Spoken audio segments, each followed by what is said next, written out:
The stagecoach lurched to a stop in front of the Wells Fargo office in Las Vegas, Nevada, and Catherine Zimmerman pressed her gloved hands against the bruises hidden beneath her long sleeves, wondering if she had made the greatest mistake of her life or the only choice that could save it. The summer heat of 1882 bore down mercilessly as she stepped onto the dusty street, her worn traveling dress clinging to her frame. Catherine was 23 years old, and every inch of her body ached from the long journey from Philadelphia and from wounds that had nothing to do with stagecoach travel. She clutched her single carpetbag and looked around the rough frontier town with its wooden storefronts and saloons, horses tied to hitching posts, and men who stopped to stare at the new arrival. "You, Miss Zimmerman," a gruff voice called out from the shade of the general store's awning. Catherine turned to see a portly man in his 50s with a sheriff's badge pinned to his vest. She nodded, her throat suddenly dry. "I'm Sheriff Morrison. Nathan Johnson asked me to meet you and bring you out to his ranch. He's about 5 miles outside town." The sheriff's eyes were kind but searching, and Catherine wondered what he could see in her face. Fear, probably. Hope, maybe. Desperation, certainly. "Thank you, Sheriff," she managed, her voice steadier than she felt. The wagon ride to the ranch gave Catherine time to think about how she had arrived at this moment. 6 months ago, she had been engaged to Thomas Whitmore, a respected banker in Philadelphia. On the surface, he had been everything a woman could want: handsome, wealthy, from a good family. But behind closed doors, Thomas had a temper that turned violent when he drank, which was more often than anyone knew. The bruises on her arms were fading now, yellow and green instead of purple and black, but the ones on her ribs still made breathing difficult. When she finally found the courage to break the engagement, Thomas had threatened to ruin her reputation and her family's standing in society. Her father, a clerk who depended on the goodwill of Philadelphia's upper class for his position, had begged her to reconsider. Her mother had cried. But Catherine had seen something in Thomas's eyes that last night that told her if she married him, she might not survive the first year. So she had done something scandalous and desperate. She had answered an advertisement for a mail-order bride, corresponded with a rancher named Nathan Johnson in Nevada Territory, and left Philadelphia in the dead of night with only a note of explanation and apology for her parents. Nathan's letters had been simple but honest. He was 30 years old, ran a cattle ranch, and needed a wife who could handle the harsh realities of frontier life. He had not promised luxury or ease, only respect and a fair partnership. Catherine had not told him about Thomas, about the bruises, about running away. She had only told him she wanted a fresh start far from the city. The ranch came into view as they crested a small rise. It was modest but well-maintained, with a sturdy house, a large barn, and several outbuildings. Cattle grazed in the distance, and she could see the shimmer of a creek running through the property. A man emerged from the barn as they approached, wiping his hands on his work pants. Nathan Johnson was tall and lean, with dark hair that fell slightly over his forehead and eyes the color of the sky before a storm. His face was weathered by sun and wind, and there was a quiet strength in the way he moved. He was handsome in a rugged, practical way that made Thomas's refined features seem artificial by comparison. "Miss Zimmerman," he said, approaching the wagon and offering his hand to help her down. His voice was deep and careful, like he was aware that she might spook like an untrained horse. "Mr. Johnson," Catherine replied, taking his hand. Even through her glove, she could feel the calluses earned by years of hard work. Sheriff Morrison tipped his hat. "I will leave you two to get acquainted. Miss Zimmerman, if you need anything, you know where to find me in town." There was something meaningful in the way he said it, and Catherine realized he had probably delivered more than one mail-order bride to lonely ranchers. She wondered how many of those arrangements had gone poorly. After the sheriff left, an awkward silence stretched between them. Nathan cleared his throat. "I imagine you are tired from your journey. I have prepared the spare room for you. I thought we could get to know each other proper before we go through with the marriage ceremony. Judge Patterson said he could perform it whenever we are ready, but there is no rush." Catherine's shoulders relaxed slightly. She had feared he might expect to marry immediately and claim his husbandly rights that very night. "That is very considerate of you, Mr. Johnson. Nathan, please, and I will call you Catherine if that suits you." "It does." He picked up her carpet bag as though it weighed nothing. "Let me show you the house. It is not much, but it is solid and keeps the weather out." The house was indeed modest, with a main room that served as kitchen and sitting area, 2 bedrooms and a small washroom. Everything was clean but sparse, the home of a man who lived alone and saw no point in decoration. Catherine noticed a rocking chair by the fireplace that looked older than the rest of the furniture, lovingly maintained. "That was my mother's," Nathan said, following her gaze. "She passed 5 years ago. My father died when I was 16, and I have been running this place ever since." "I'm sorry for your losses," Catherine said softly. "It is the way of things out here. Life is harder, shorter sometimes." He set her bag down in the spare room, which had a simple bed with a handmade quilt, a washstand, and a small dresser. "I will let you rest and freshen up. I have some work to finish in the barn, but I will be back in a couple hours to make supper." "I can make supper," Catherine offered quickly. "I mean if you have supplies. I would like to be useful." Nathan studied her for a moment, and she had the unsettling feeling that he could see more than she wanted him to. "The kitchen is yours to use as you please. There is bacon and beans, some potatoes, flour for biscuits. Nothing fancy." After he left, Catherine sank onto the bed and let herself breathe properly for the first time in days. She had made it. She was thousands of miles from Thomas Whitmore and Philadelphia and everything that had trapped her there. This rough frontier ranch with its taciturn cowboy was her chance to build a new life. She unpacked her few belongings and then explored the kitchen, finding it better stocked than Nathan had suggested. There were eggs from chickens she could hear clucking outside, and she found a jar of preserved peaches that would make a fine dessert. She set about making a proper meal, losing herself in the familiar rhythms of cooking. When Nathan returned as the sun was beginning to set, painting the Nevada sky in shades of orange and pink, he stopped in the doorway and stared at the table she had set with fried bacon, beans seasoned with onions she had found, fresh biscuits, and the peaches in small bowls. "I cannot remember the last time this table looked so welcoming," he said quietly. They sat down together, and Catherine found herself relaxing as they talked. Nathan spoke about the ranch, about his plans to expand the herd next spring, about the challenges of finding good water in this dry country. He asked about her journey, and she told him about the stage-coach ride, about seeing the landscape change from green hills to desert plains. She did not tell him about what she was running from. As she reached across the table for the pitcher of water, her sleeve rode up slightly, revealing the edge of a yellowing bruise on her wrist. She quickly tugged the fabric down, but not before Nathan's eyes caught it. His expression shifted, something dark and protective flickering across his features. "Catherine," he said carefully, "those bruises on your wrist, how did you get them?" Her heart began to race. "It is nothing, I bruise easily." "May I see your arms?" His voice was gentle but firm. She hesitated, fear and shame warring inside her. But something in Nathan's steady gaze made her feel that maybe, just maybe, she could trust him.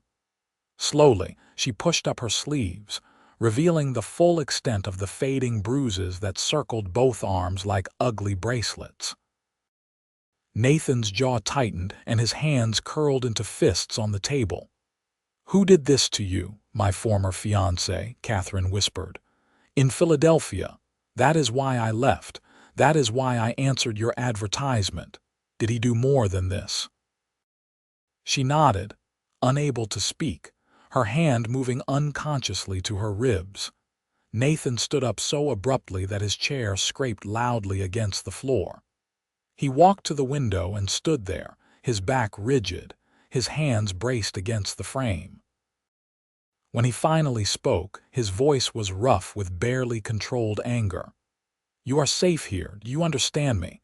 No one touches you again, not him, not anyone. As long as you are under my protection, you are safe." Catherine felt tears spilling down her cheeks. "I should have told you before I came. It was not fair to you, to deceive you about why I needed to leave Philadelphia." He turned to face her, and the fierce protectiveness in his eyes took her breath away. "You did not deceive me about anything that matters. You wanted a fresh start, and that is what I offered. The fact that you needed to escape a man who hurt you only makes me more determined to make sure you find that fresh start here." "You are not angry." "I am furious," Nathan said bluntly. "But not at you, at him. At any man who would raise his hand to a woman. My father would have horsewhipped me if I had ever shown such cowardice, and he would have been right to do it." Catherine wiped her tears away.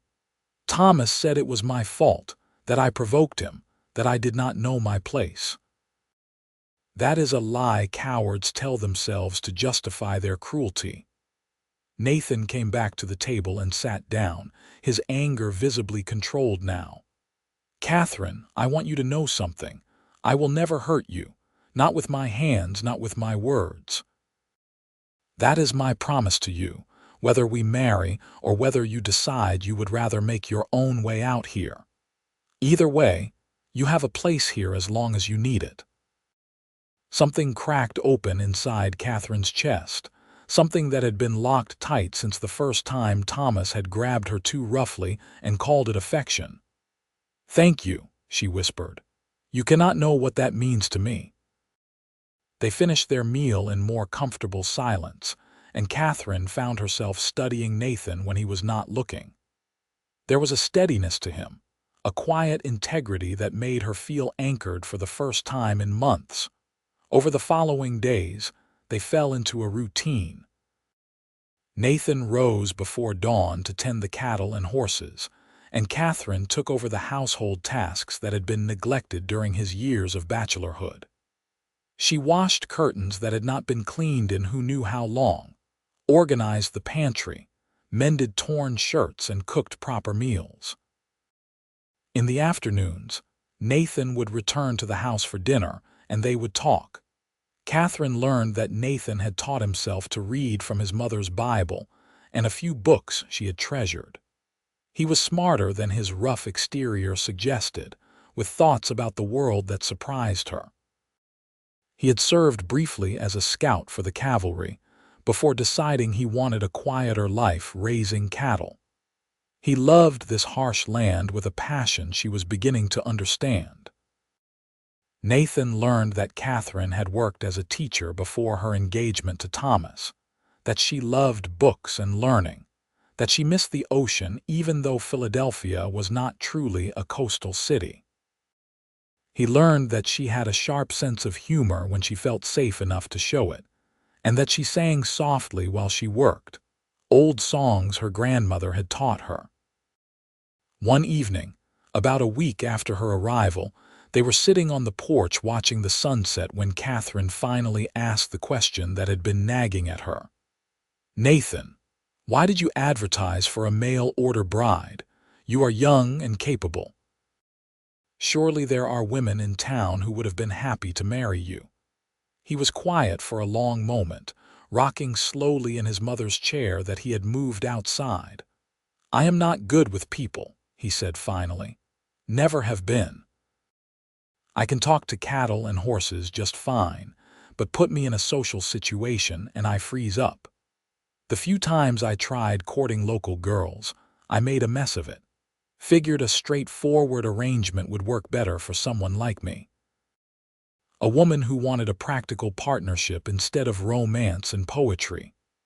And is that still what you want? Catherine asked softly. A practical partnership. Nathan turned to look at her, and something in his eyes made her breath catch. I thought it was. But then you arrived, and you have made this house feel like a home instead of just a place to sleep between work. You have made me look forward to dinner, not just for the food but for the conversation.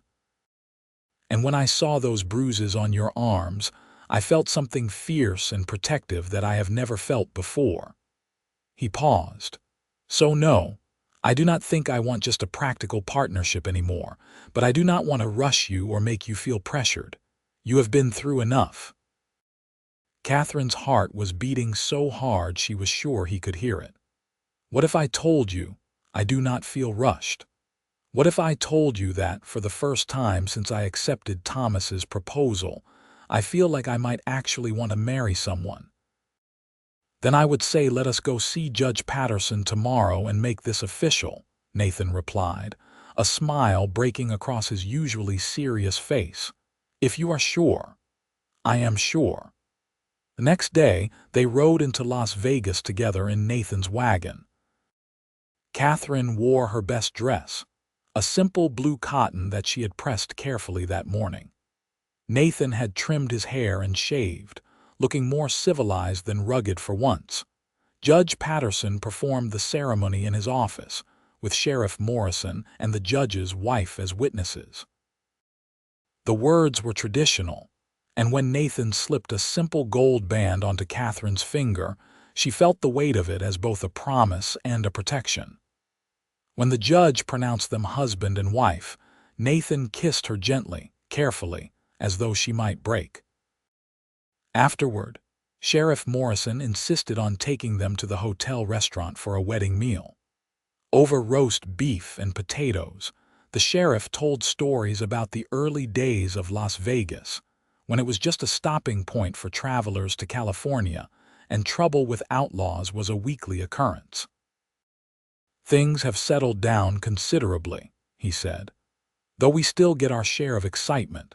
Just last month, we had a situation with some cattle rustlers that Nathan here helped resolve. I did not know you were involved in law enforcement, Catherine said, looking at her new husband with surprise. Nathan shrugged. The rustlers were hitting my ranch along with my neighbors. We tracked them down and turned them over to the sheriff. That is all. He is being modest, Sheriff Morrison said with a grin. Nathan is one of the best trackers in the territory. If you ever need someone found, he is your man. They returned to the ranch as husband and wife, and Catherine felt nervous anticipation building as the sun set. Nathan seemed to sense her tension because he took her hand as they sat on the porch, the same place they had sat the night before. Catherine, we do not have to do anything you are not ready for, he said quietly. I meant what I said, no pressure. She squeezed his hand. I know. And I appreciate that. But Nathan, I want to be a proper wife to you. I am just scared because Thomas, he made it painful and frightening, and he said that was normal, that I should just endure it. Nathan's expression darkened. That man deserves worse than I would be allowed to do to him under the law. Then he softened, bringing her hand to his lips and kissing it gently. What he told you was a lie. It should not be painful. It should not be frightening. And if you are not ready, then we wait. Simple as that. Catherine looked into his eyes and saw only patience and genuine care. I trust you, she said. I want to try. Nathan proved himself a man of his word that night and every night after. He was patient and gentle, making sure she felt safe and cared for. Catherine discovered that everything Thomas had told her was indeed a lie. That intimacy between a husband and wife could be tender, and even joyful when there was respect and genuine affection between them. The weeks turned into months, and Catherine bloomed in the Nevada desert like a rare flower after rain. The bruises faded completely, and with them, some of the fear she had carried from Philadelphia. She became strong in ways she had never imagined, learning to handle the chickens, help with the garden they planted together, and even ride Nathan's gentlest horse, a mare named Daisy. Nathan, for his part, discovered that having a partner transformed his life in ways he had not anticipated. Catherine brought laughter into the house, intellectual conversation, and a warmth that made him hurry through his work to get back to her. He found himself thinking of her constantly, noticing things during his day that he wanted to tell her about later, saving the best cut of meat for her plate, and watching her face when she read by lamplight just for the pleasure of seeing her content. One afternoon in late October, Catherine was in town picking up supplies when she literally ran into a well-dressed man outside the general store. She apologized automatically and then froze as she looked up into a familiar face. Thomas Whitmore stood before her, looking as shocked as she felt. "Catherine," he said, his voice full of disbelief. "What in God's name are you doing in this God-forsaken place?" She took a step back, her heart racing. "I live here now. I am married." Thomas's face went through several emotions rapidly: surprise, anger, and then something calculating. Married. To whom? Some unwashed prospector. He looked her up and down, taking in her simple calico dress and sun-darkened skin. "Look at you. You look like a common laborer. I came all this way to bring you home, to forgive you for your foolish flight, and I find you have thrown yourself away on some frontier nobody." "How did you find me?" Catherine demanded, trying to keep her voice steady even as fear clawed at her throat. "Your mother finally told me after I convinced her I only wanted to make sure you were safe," Thomas said. "I have spent months tracking you down, Catherine, months of worry and searching, and this is how you repay my devotion." "Your devotion?" Catherine felt anger cutting through the fear. "You beat me, Thomas. You terrorized me. I left because I feared for my life." "I disciplined you when you were hysterical," Thomas said coldly. "You always were prone to exaggeration and dramatics. Now you are going to come back to Philadelphia with me where you belong. This farce of a marriage can be annulled." "I am not going anywhere with you," Catherine said firmly. "My marriage is legal and valid. You need to leave, Thomas. Go back to Philadelphia and leave me alone." Thomas grabbed her arm, his fingers digging in hard enough to hurt, and Catherine felt the old terror rising. "You do not get to tell me what to do. You humiliated me in front of all of Philadelphia society. You will come back and you will apologize publicly, and then we will proceed as planned." "Let go of my wife." Nathan's voice was quiet but carried a weight that made Thomas release Catherine's arm and turn.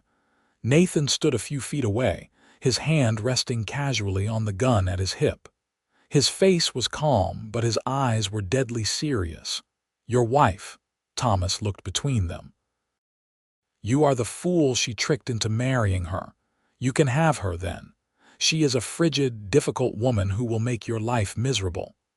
"I said, let go of my wife," Nathan repeated, taking a step closer. "And I suggest you apologize to her before I lose my temper." Thomas laughed, a harsh sound. "You think you scare me, Cowboy? I am Thomas Whitmore of the Philadelphia Whitmore family. I could buy and sell this entire pathetic town." "Money does not matter much out here," Nathan said. "What matters is how a man treats others, especially women. And from what my wife has told me, you are no man at all. You are a coward who beats women because that is the only way you can feel powerful." Thomas's face flushed red with rage. "How dare you? I should call you out for that insult." "Go ahead," Nathan said calmly. "I accept. Choose your weapon." Sheriff Morrison appeared from the direction of his office, drawn by the commotion. "What is going on here? This gentleman from Philadelphia seems to think he has some claim on my wife," Nathan said, never taking his eyes off Thomas. I am explaining to him that he does not." The sheriff looked at Thomas with the experienced eye of a man who had dealt with troublemakers for decades. "You harassing Mrs. Johnson, mister?" "This is a private matter," Thomas said stiffly. "Not when it happens on my street, it is not," Sheriff Morrison replied. "Mrs.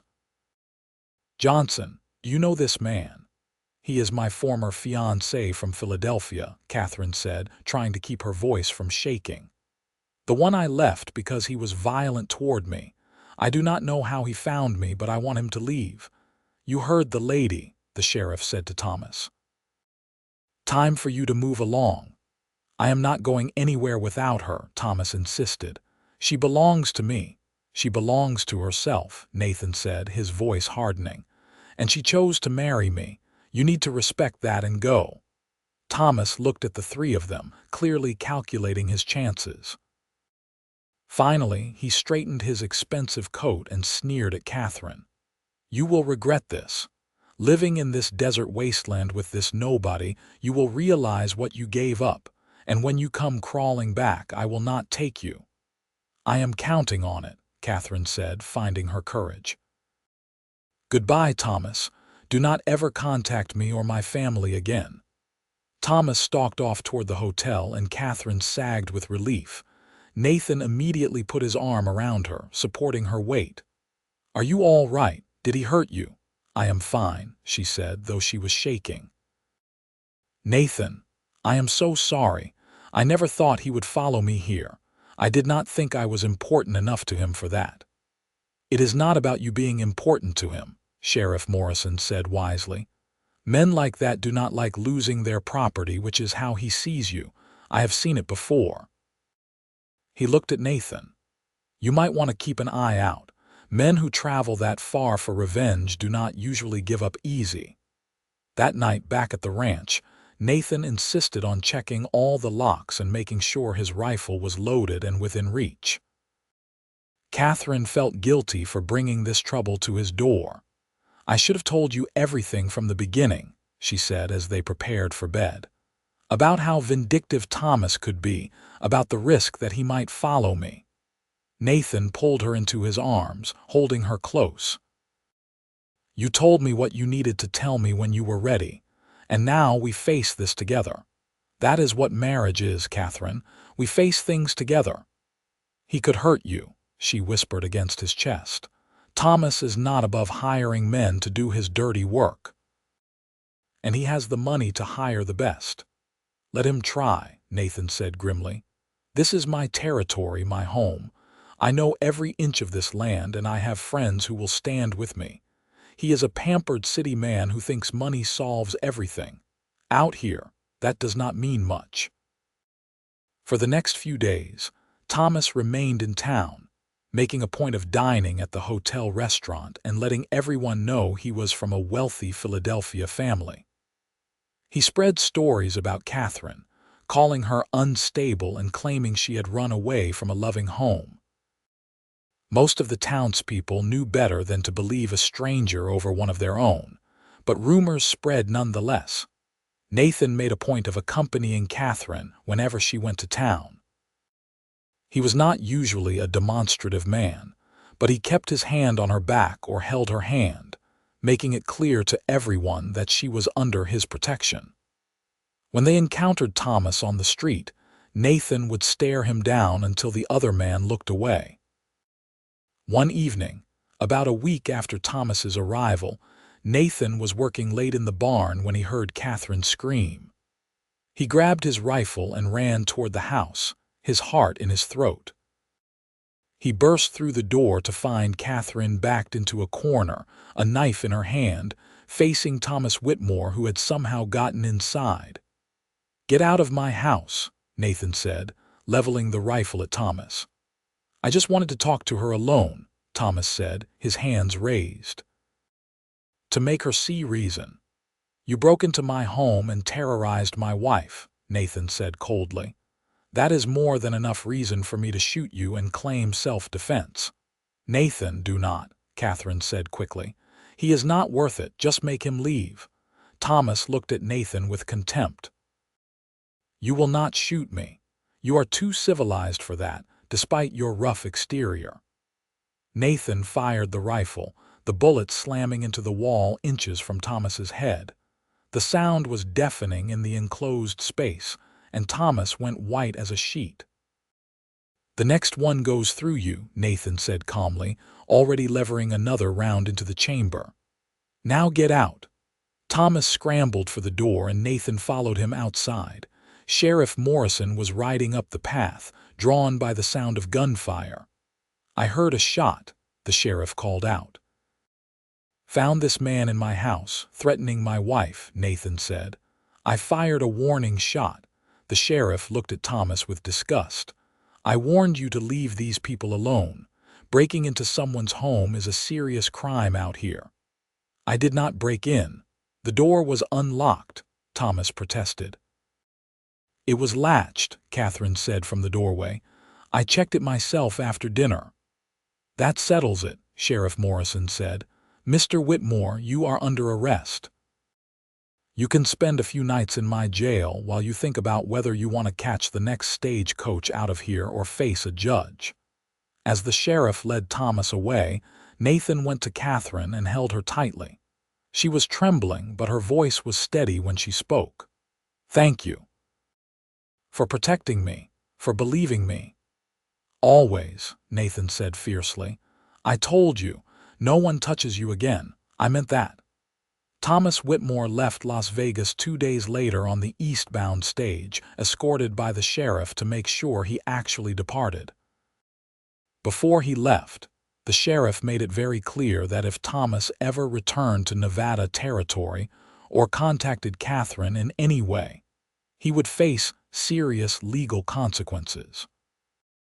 The sheriff also sent a telegram to his counterpart in Philadelphia, informing them of Thomas's behavior and suggesting they keep an eye on him. With Thomas gone, Catherine felt like she could finally breathe freely. The fear that had been her constant companion since leaving Philadelphia finally began to dissolve. She was safe. She was home. And she was married to a man who made her feel valued and protected without making her feel trapped. As autumn turned to winter, Catherine discovered she was pregnant.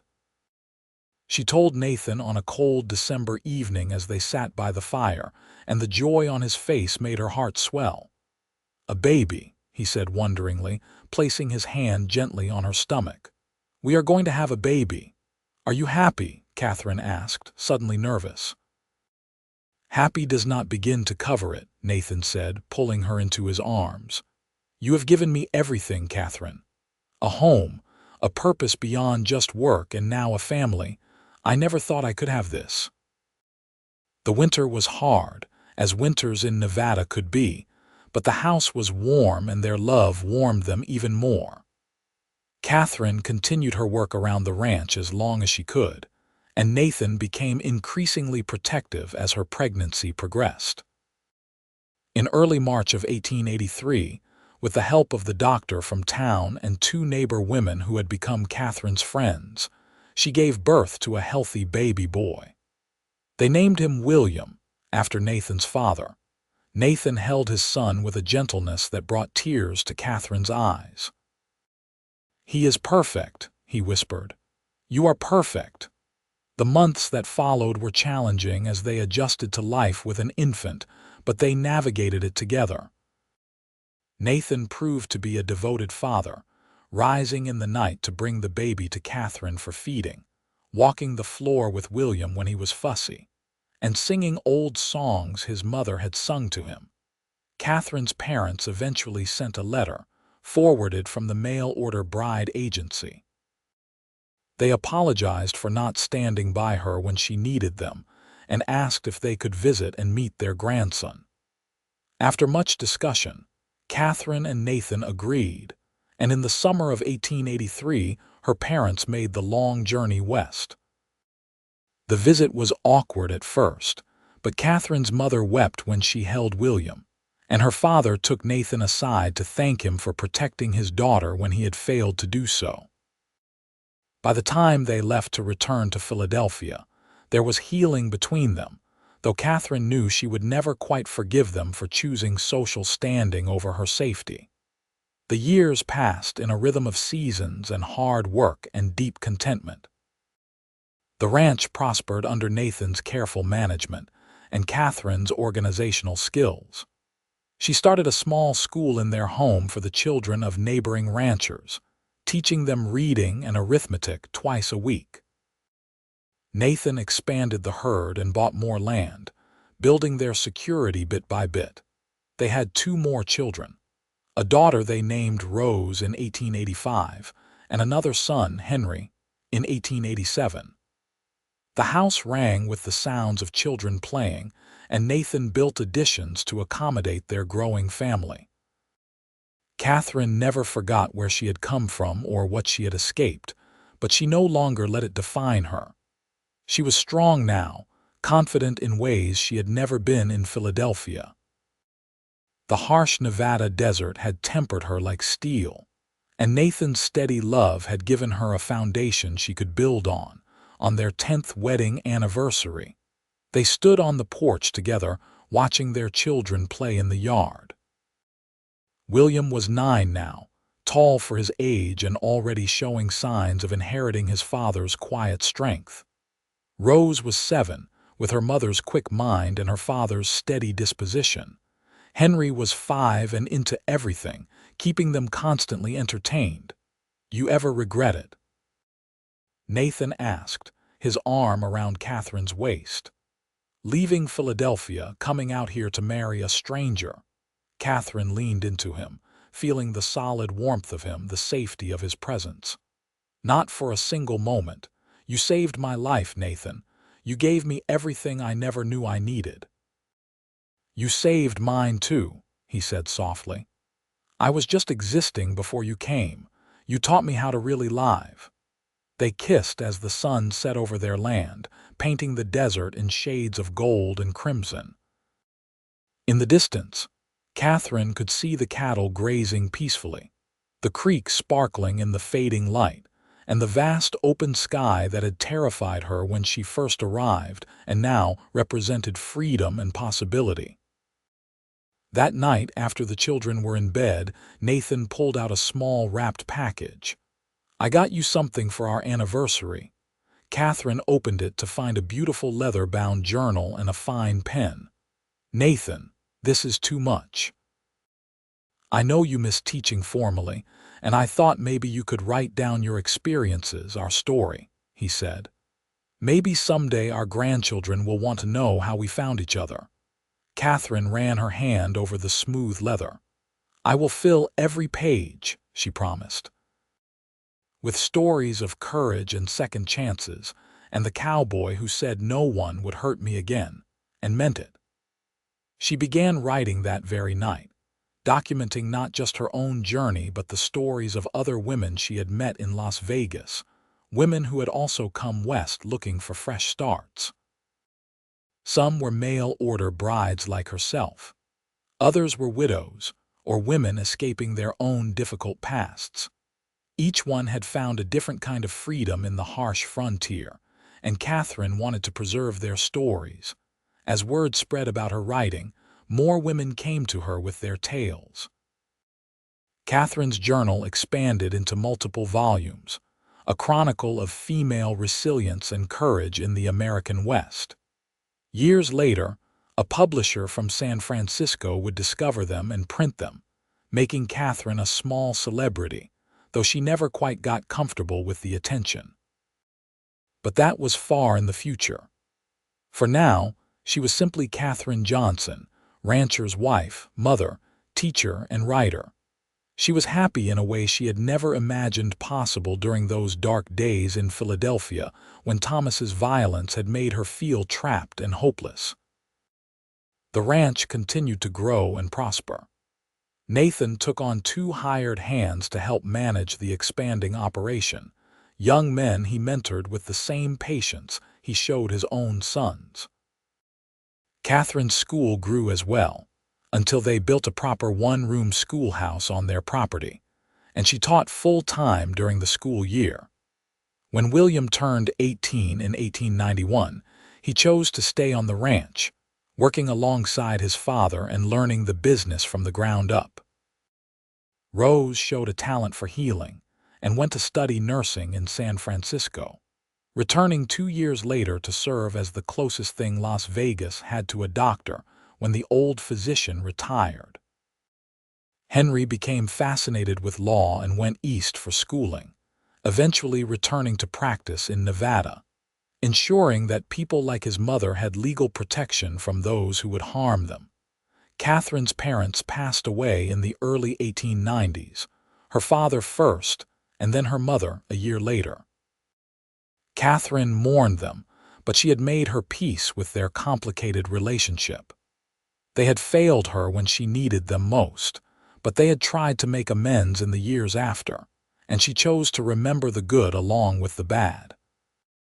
News reached them in 1894 that Thomas Whitmore had died of a heart attack in Philadelphia. Catherine felt nothing but relief. That chapter of her life was truly closed now. The shadow that had occasionally haunted her dreams finally dissipated. Nathan held her that night and told her he was glad she was free of even the fear of Thomas's distant presence in the world. As the century drew to a close, Catherine and Nathan found themselves grandparents. William married a sweet girl from a neighboring ranch, and they gave Catherine and Nathan 2 grandsons who loved visiting the ranch and hearing stories of the old days. Rose married a merchant from town and had 3 daughters who were as fierce and independent as their mother. Henry married a fellow lawyer, a pioneering woman who had fought her own battles to practice law, and they had twin boys who showed every sign of being as argumentative as their parents.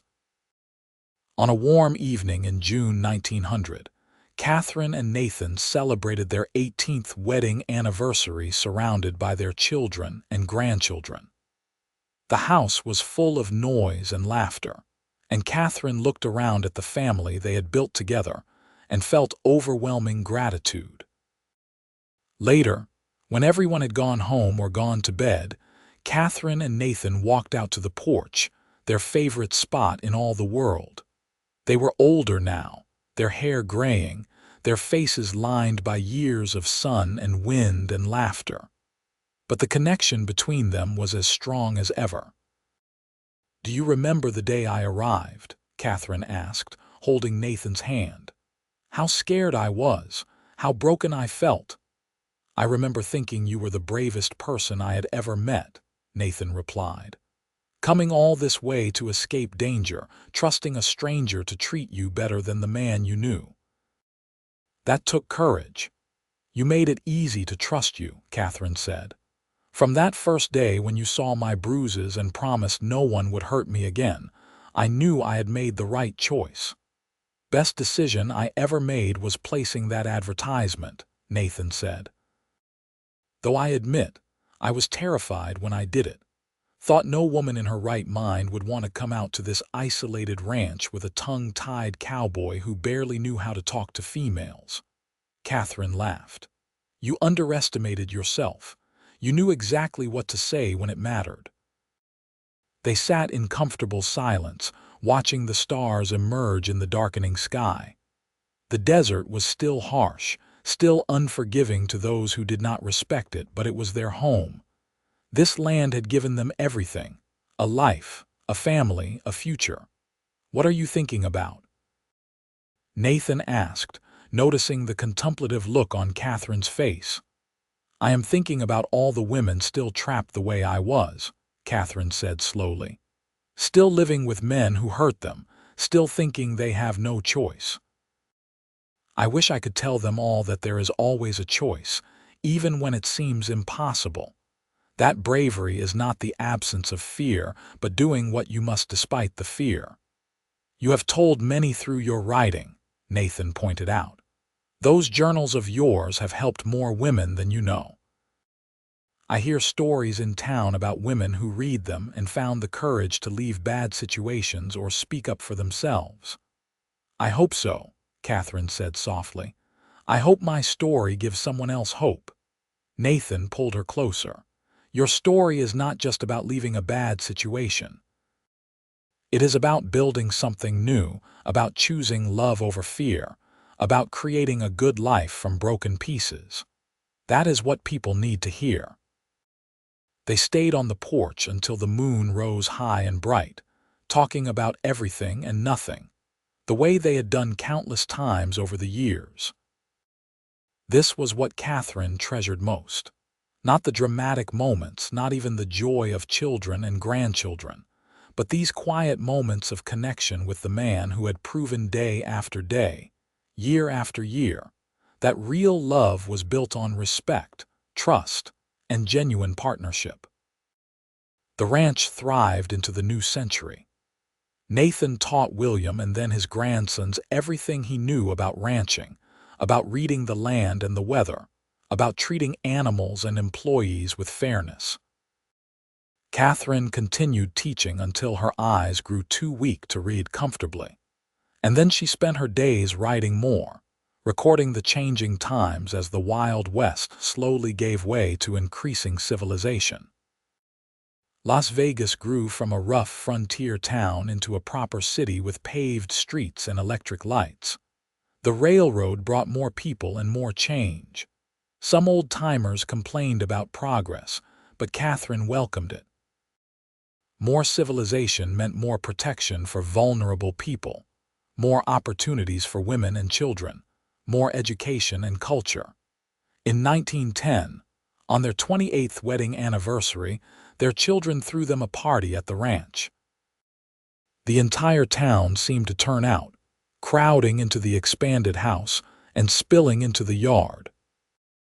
People gave speeches about how Nathan and Catherine had contributed to the community, about the school Catherine had started, about Nathan's fairness as an employer and neighbor, about the example they set as a couple.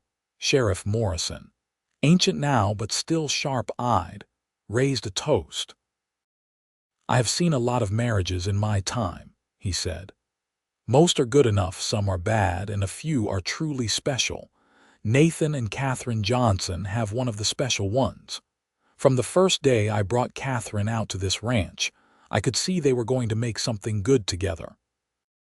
And they proved me right in every way."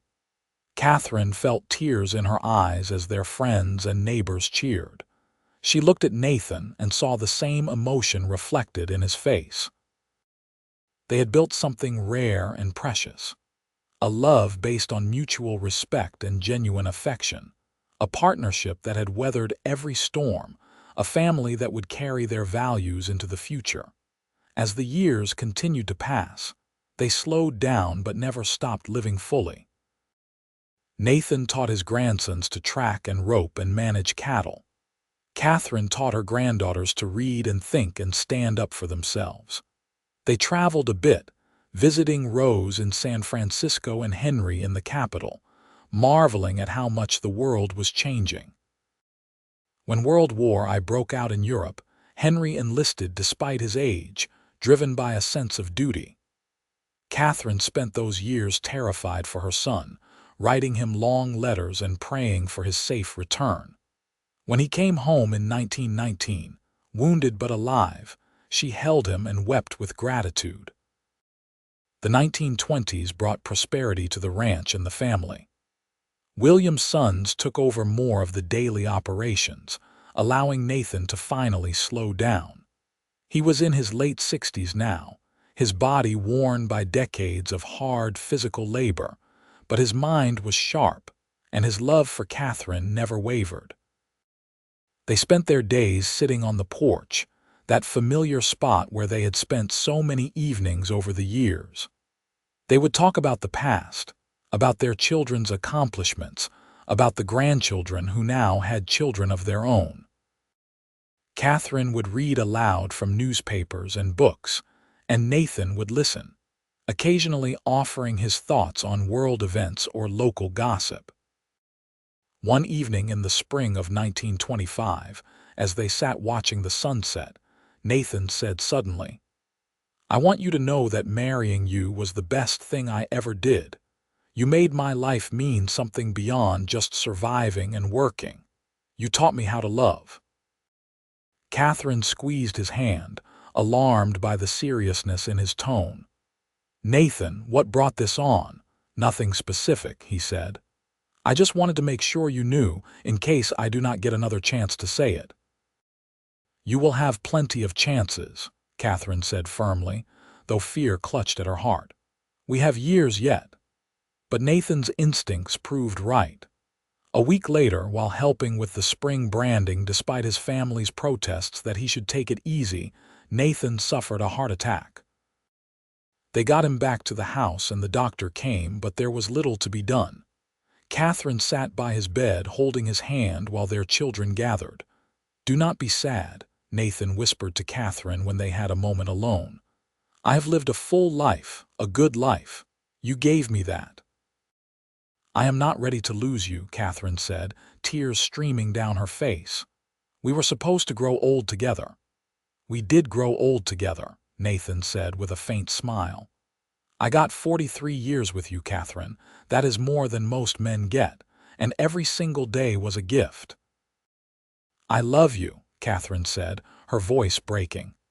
"I have loved you since the day you promised no one would hurt me again, and I realized you truly meant it." "I love you too," Nathan said. "Promise me you will keep living fully. Keep writing, keep teaching, keep being the brave, brilliant woman I married." "I promise," Catherine whispered. Nathan died peacefully that evening, surrounded by his family with Catherine's hand in his. He was 73 years old, and he had lived exactly the kind of life he wanted.